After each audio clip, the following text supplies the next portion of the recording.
Hey everyone, Marilyn Hughes from the Out of Body Travel Foundation back here with the live stream. And I have a real special one today. I thought it would be great. I was going to have a conversation with two new friends of mine, John Hickton and Philip Segui. Is that correct, or Segui? Sagi. Sagi. Sagi. Sagi. Okay, I really messed that one up. My bad. Sorry.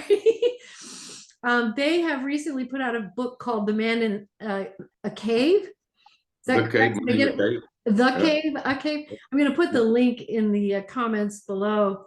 And we were just going to actually meet for the first time, which we're doing right now, and talk about the interesting experiences they started having that resulted in the book that they just recently put out. And I thought it'd be fun to share it with all of you. So here is John Hickton. Raise your hand there, John, and Philip Segui.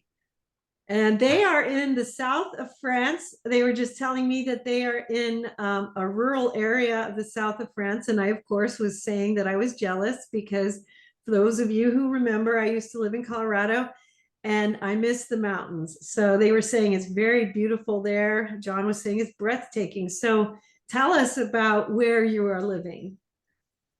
Well, I bought the house probably 11 years ago as a holiday home for my family. And for whatever reason, we've ended up living here for the last 2 years full time, me and my wife. And we've got quite a lot of family back in the UK. And Philip moved out of Bordeaux about 2 years ago. Was it 2 years ago? Yes. And we're both from a commercial background. So we both had businesses in the past. And we've ended up being next door neighbours, which is based on what's happened to us in the last few years is pretty amazing, actually. I've sort of been involved in the spiritualist world probably when I was about 30 for a couple of years, because I've had many businesses, lost many businesses and made many businesses. And I was involved a couple of years when I was about 30, based on the fact that I'd lost a business. I lost my father, and I spent a couple of years. Yeah, I spent a couple of years heavily involved in it, and we sort of met. I mean, go on, Philip, you go, because we sort of met. Philip doesn't think he speaks good English. He speaks absolutely fantastic I have to English, say, I don't speak English, and John doesn't speak French. No. That's a good team. Yeah. But in fact, we don't need words to communicate. No. Right. We don't tend to use words. It was very strange because I met Philip. It's a very touristy place in the summer. It's absolutely heaving with tourists.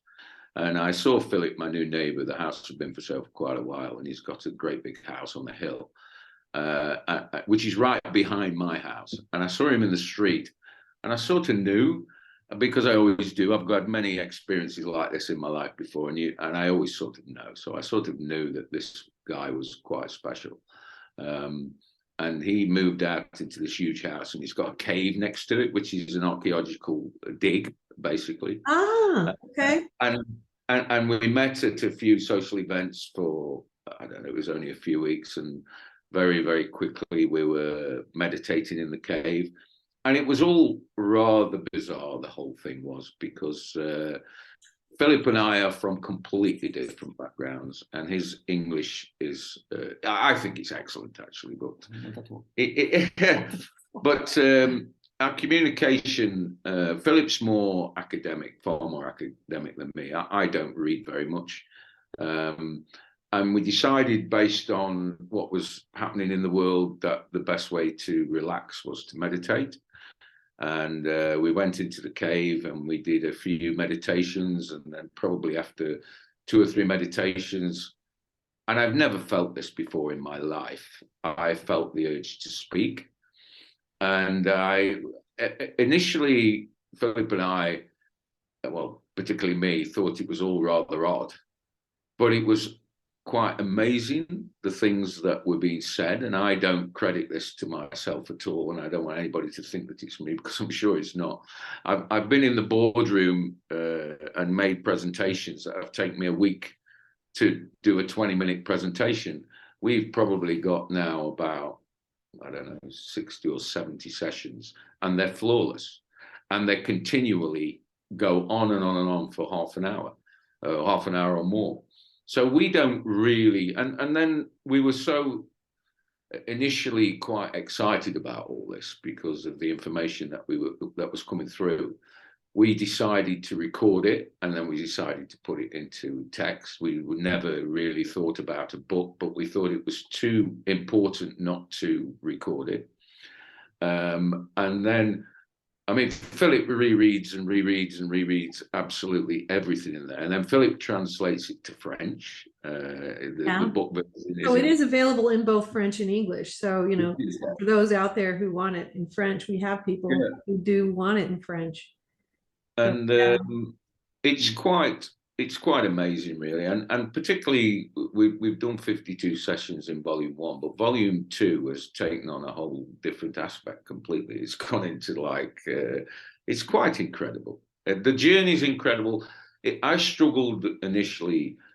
Was this just for our own personal development, or was it for everybody's development? And in truth, we're all the same things. So for me, it's for all of us, you know, because we're all connected as far as I'm concerned. We're all part of the same thing. So we decided then to, and we never really made a great effort to put it into a book. It was just, we just went through the process, you know, as though it was. Right. And so what happened was you started receiving these really beautiful, really enlightening spiritual messages, and you started recording them. And now they are available in this book called The Man in the Cave. Yeah. Which people can find in the link I'll put down below.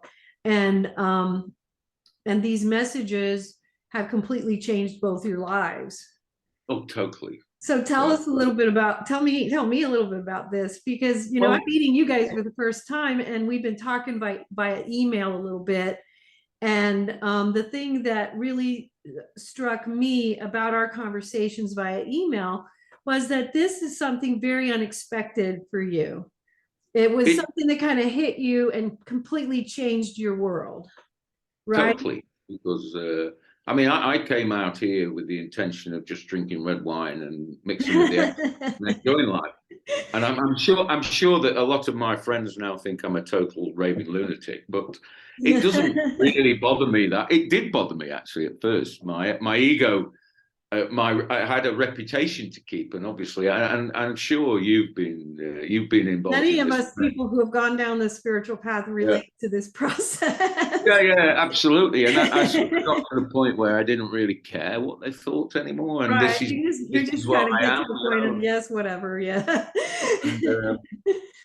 And Philip does a lot of research, so he was heavily involved with the Seth series and Jane Roberts, and he has all the books, and I'd never even heard of Seth before. I didn't even know who he was because I don't do that sort of research. So right, that was, you know, just for those who are listening, when you and I were talking via email, I had mentioned, without knowing that Philippe had done this, I had mentioned that this reminded me of Jane Roberts and the Seth material, which for the people listening was done in the 1960s, and it was a similar kind of experience to what you guys are having now.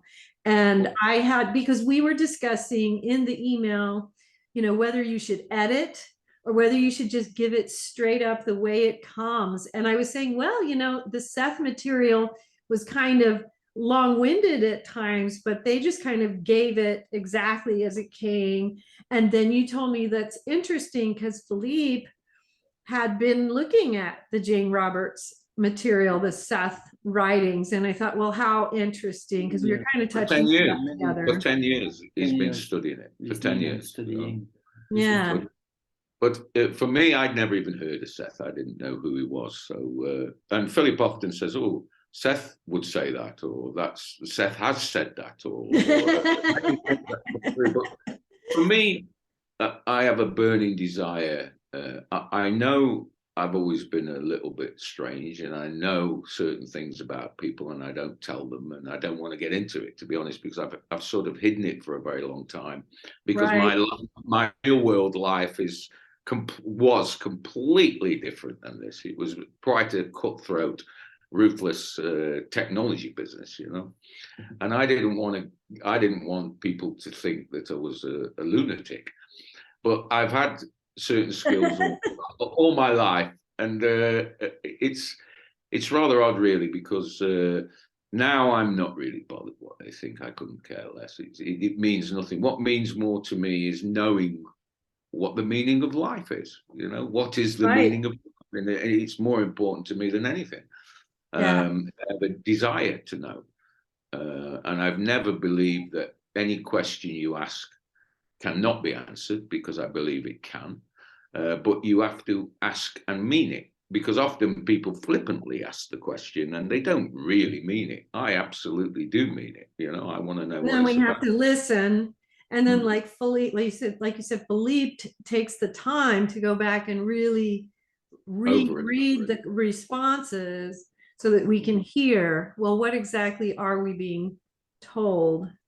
The answer is, you know. Yeah, and I suppose what I have learned, that within every religion there lies a truth, and the basic philosophy is that there is a creator, and I think what we are learning is very. When I say he, I have to apologise to all the females out there, because man in the cave is not a man; it is an energy. Right. But we came out with man in the cave because it was man in the cave, and there was two men in the cave. But it's not. It's an energy. It's not it's not a formed female or male. It's literally a natural energy. From the other thing I had to get used to was the word source, because the word source, which I would never use in my life for God, I would say God. Right. I've always had a deep-seated belief that God is absolute for me, and that is, you know, I've never not believed. Well, I've never not known the existence of God, and then constantly through the sessions, he refers to the source energy or the source, and I found that very difficult, because coming from a moderate Christian background, it's God. To me, it's God. Right. Yeah. Yeah, it's not consciousness, it's the soul. And I had to get used to all these words that were coming through, because I didn't really take to them kindly based on my own interpretation of what he was talking about. So, or she. And then sometimes too, in order to make it more make sense, you have to kind of modify the terminology, like even like God to source to even universal vibration and universal being, you know, where you have these different manifestations and layers of what God is that comes out in mysticism and out of body travel, which we've also discussed a little bit, and also in these experiences that expand further as you continue. It's been a revelation for us, I think. I mean, I'm doing a lot of talking, Philip. You're not saying much. He doesn't think he speaks good English, but he speaks. I think you speak great so far. We'd love to hear from both of you. Yeah. I don't speak English, but I knew I had to improve my level. I don't know why, but I knew I had to do that, and I knew I had to buy this house. I don't know why, but you knew it. Yes. That's interesting, because you know that has happened to me many times too, where I knew places that I had to be for periods of time, and they were periods where, you know, great spiritual awakening occurred, and periods where I did a lot of work in terms of certain books had to be written, certain things I had to do. And I've heard this from many other people too. And it's very interesting, this synergy between the two of you. It was a calling to come here. And so does when you guys do this, does the man in the cave, the two men or the energies, do they speak primarily through John, or do they speak through both of you? And does Philippe write it, do the recording equipment, or is it, how does that work? Is it primarily one of you that speaks? It's literally a little digital recorder about this big. Okay. And it, when I meditate, I love to meditate now. I have time to do it, and I do get a lot of images and I see a lot of things. When we initially started, I saw lots of things. I don't see anything now, except I feel incredibly relaxed. Like it's almost as though I'm sitting behind, and I've got my feet up in a big armchair. The talking is just continuous. Sometimes I listen and sometimes I don't. But Philip doesn't. Philip meditates and has meditated for a very long time. I just have to tell you, when you said that, I felt a huge, profound presence and energy that just kind of came, and I'm feeling it now coming in through the top of my crown. I'm feeling it very, very strongly. And so it's very interesting because as you were describing it, I was feeling like maybe a little bit of what you feel when you go into that state. And so like a very, very relaxed but vibratory kind of highly enlivened state, maybe? Well, it's strange, really, Marilyn. I can't explain it, but the first 10 or 15 or 20 sessions, we were fascinated. So we were doing we were doing lots of tests. And I'm by nature a questioner, and I challenge everything. Yeah. If somebody says to me it's black, I will set out on a journey to prove it's white. You know, it's literally every question in the world. And now we drift in, and Philip says, "Any ideas?" And I go, "No, absolutely none. I don't care anymore, because when I go in there, I'm in a different." I can't explain it. You're an altered state. An altered state. I'm so relaxed, and I don't particularly. If I feel really, I mean, we do tend to drink a little bit of wine in France, and if I have a bad day and I've had a few wines, if I go in there, it's gone completely. It's just erased completely, and I can't explain this to anybody, and it's very hard for people to understand. But for me, if I only ever went in there and felt that, that would be enough for me. But obviously, the journey we're having is quite an experience. So we're going to continue experiencing the journey. So, and I think it's for everybody. You know, there's so much in there that's quite incredible. Well, I think what happens, because you were talking about when you were trying to decide if it's just for you or for everybody, and one of the things I think we all kind of go through that if we have experiences that we write down, and I went through that too, but when I started writing, and I think, you know, now 7 years later, the way that I look at it in hindsight is that we're allowing other people to have a simplified experience of whatever research we may have done, whatever experience we may have had, and we're allowing people to kind of vicariously experience it through us and have some of the benefits of the experience. And so we're sharing it. And so I think that it's a great thing to share with one another, you know. And we've certainly we've adored the experience, and we just feel that if people want to, I just think it's simplistic. I think the mystical world is very complex, and of course the metaphysical world is incredibly complex. And if you haven't got an understanding of the complexity of it with your given senses, then you're going to get quite confused. And I think a lot of people do get confused. What we found with The Man in the Cave, my philosophy is, if it's not simple, it's not correct for you. Everything, you know, that's very Buddhist. You know, it's very much like what the Buddha would say. Well, so it's very interesting because, you know, that reminds me so much of the Buddha, because he would always bring things back to the simplicity, which was very, so, you know, to me, that brings an authenticity to the message. And I know you're Christian, I'm Catholic, but I also, you know, I've researched a lot of the ancient sacred texts of the world religions. And so I recently finished one of the writings on the life of the Buddha. And when you're saying what you're saying there, it's exactly how the Buddha would have put it.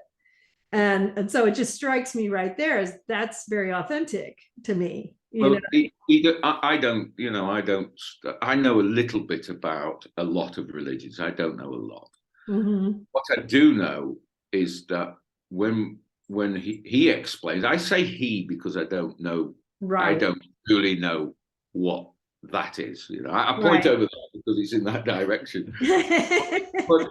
but ultimately, for me, he's not complicated. He doesn't refer to anybody with a name, so he calls us energy. He doesn't like to talk about, he doesn't make predictions. He doesn't like to make predictions because he said that we're living in one moment and there is oodles of opportunities.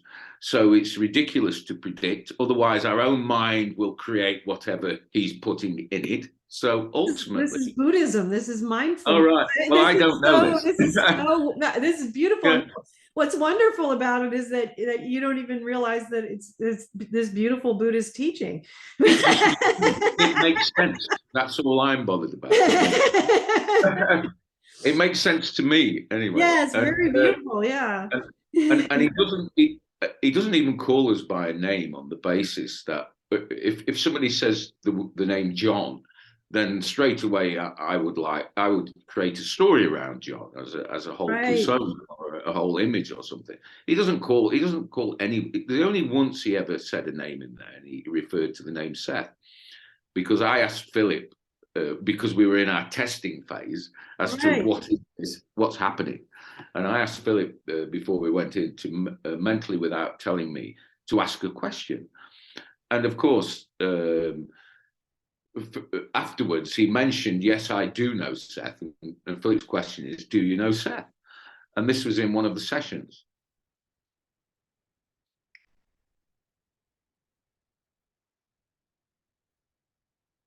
Sorry, Marilyn.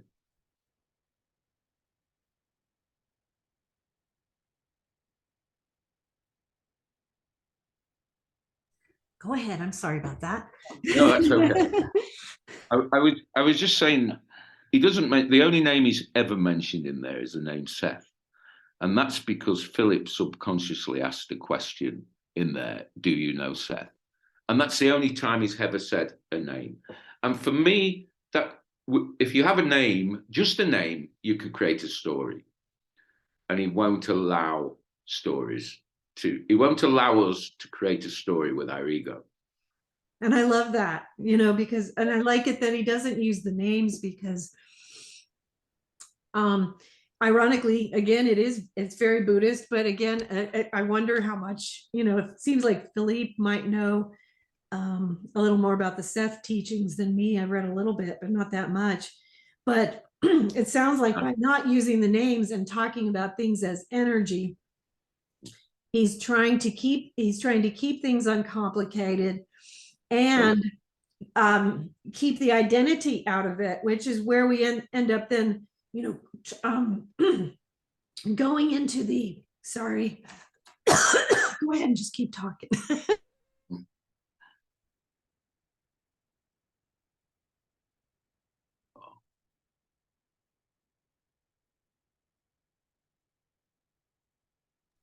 For all my regulars here, they know I have asthma, so they know I have these little moments. But yeah. So what it keeps us from differentiating out into these personalities, and doing that. And it seems like what the man in the cave is trying to do is trying to simplify and bring us out of the personality. That's exactly right. That's exactly what he's trying. He's trying to remove our ego, basically. But obviously, we're here. We're in the physical world. We live. We have to have an element of ego. I mean, I'm probably historically one of the most egotistical people in the world, based on the business I worked in. But again, that's a whole new story because I've learned how to. I've learned how to separate it, and I've learned how to adapt it in certain scenarios. I mean, I've waltzed through life as though it's just everything is just like a theatrical, you know. That's how I view things. However, I've ended up with 3 grown-up children and 5 grandchildren. I'll never know, because to me, the whole thing has just been almost like a theatre, like a game. And now I'm at the point in my life where I can actually, well, not explore, but I can actually be myself instead of going through this crazy system that we've created ourselves. But no, it's very, very fascinating, and it's very simplistic, but it isn't at the same time. I mean, I'm obviously from the technology world, and I'm fascinated with technology, and always have been. And there is, without a doubt, a lot of quantum physics in there. But quantum physics is the study of molecular atoms. So ultimately, if you were to follow the history of quantum physics, which is probably about 100 years old now, and you look at Einstein and people like that, I mean, everything, the behavior in quantum physics of atoms as opposed to the behavior of, in classical physics is completely off the Richter scale, because nothing makes any sense. But it actually does if you compare it to what he's saying in there. So the whole thing, the whole journey is just, I don't know, it's quite incredible. I think it's an incredible journey, because what we always say at the end of the session, and we always look at each other and we go, so clear, so clear. And never a word out of place, never a hesitation. I mean, try talking for that period of time without making a mistake, you know? Right. It's pretty Exactly. incredible. It's pretty incredible. Well, you always know when there is an influx or an input from the Holy Spirit or the spirit of some kind, and you can tell, you know, it's something that's profoundly different, and you're experiencing that. And so I'm curious if there's any particular message or more than one message that really stands out for each of you as being, the most life-changing, like the one that really stands out for you, that really changed your life the most. Oh, there are so many sentences. One is, I like this one. Do you remember on the book, on the back? Oh, you put it on the back. Yeah, yes, because I just like it. Do you remember? Yes, you remember. Go on.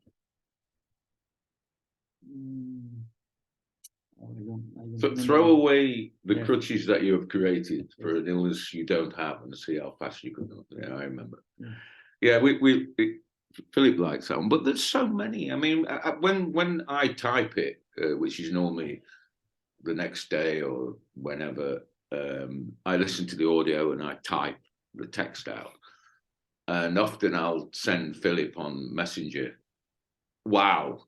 Wow, because I reread it, and I don't actually a lot of the time recall what's being said in there. We remember bits of it, but I don't recall it, and then I type it out and send it to him, and I just go, wow. But wow. I love this sentence because I find it just amazing. But for me, the most important, we have been told to stay constantly in the positive. Yes. In the worst situation we have to face, we have to stay in the positive, and that's change life. Our life.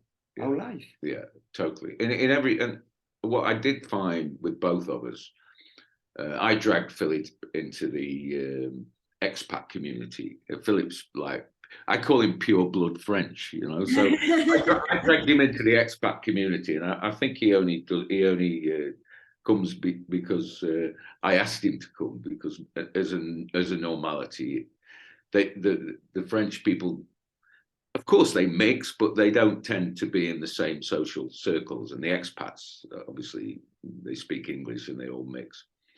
But one thing we have noticed, both of us, is how it has changed our lives in the way we view different situations with people. So we're more, much more patient. We're much more forgiving. We Nice. believe it is, and it isn't as though we've been made to do this. It's as though we're analysing a situation and trying to understand why this person is like this and why we're like this and why did we react like this. So, and that's been going on for quite a while. So you say, is the one particular thing? There's lots of things in what you're talking about, but in general, over the last sort of year, we've totally changed in the way. And even our friends are saying, well, certainly to me, because I'm Well, we're going to run out of time on this recording, but let's go ahead and slip out of this recording and meet me right back here in the Zoom room in 1 minute, and we will continue right where we left off. Is that okay? That's fine. Okay. Okay. I'll see you in 1 minute. Okay. All righty.